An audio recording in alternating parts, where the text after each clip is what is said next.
you look at the Browns roster up and down. Obviously, there's two holes. There's the wide receiver hole, and then there's defensive tackle.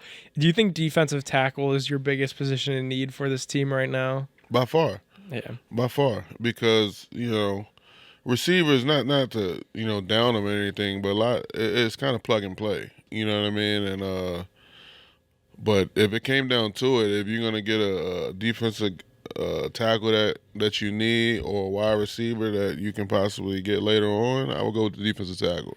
Yeah, and that's a good point, especially I hear what you're saying. Even the argument could be made, right, that it's a passing league. We saw with Jamar Chase and how he was able to elevate the Cincinnati Bengals last year. But to that point, the counter argument to that is, well, you get a franchise quarterback in Deshaun Watson. You gave up 3 first-round picks. You gave up the $230 million guaranteed. You hope that guy can elevate the play of the receivers that you already got. Donovan Peoples-Jones should be a much better receiver with Deshaun Watson than he was with Baker Mayfield. Anthony Schwartz, albeit a rookie last year, should be a much better receiver than he was with Baker last year. So you hope that Watson could kind of elevate that, where in turn, I hear what you're saying, especially with some of the run-heavy teams in the division. Obviously, we know Lamar kind of serves as that quarterback quasi-running back that could surprise you and take off. You look at Pittsburgh with Najee Harris and then really nice year that he had.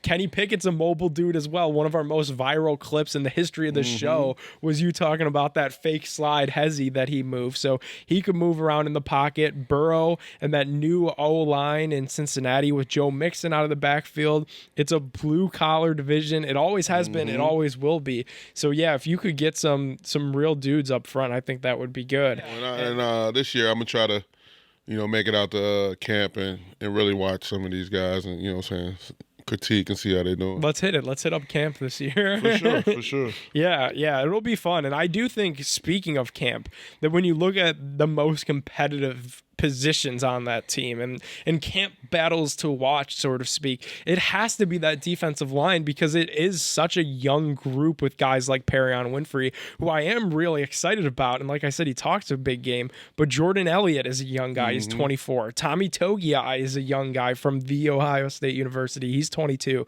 We know he could be good. And just some of those other dudes that are in that group as well with Pedone Winfrey, like there's so much young depth that it's like, who's going to take that leap up?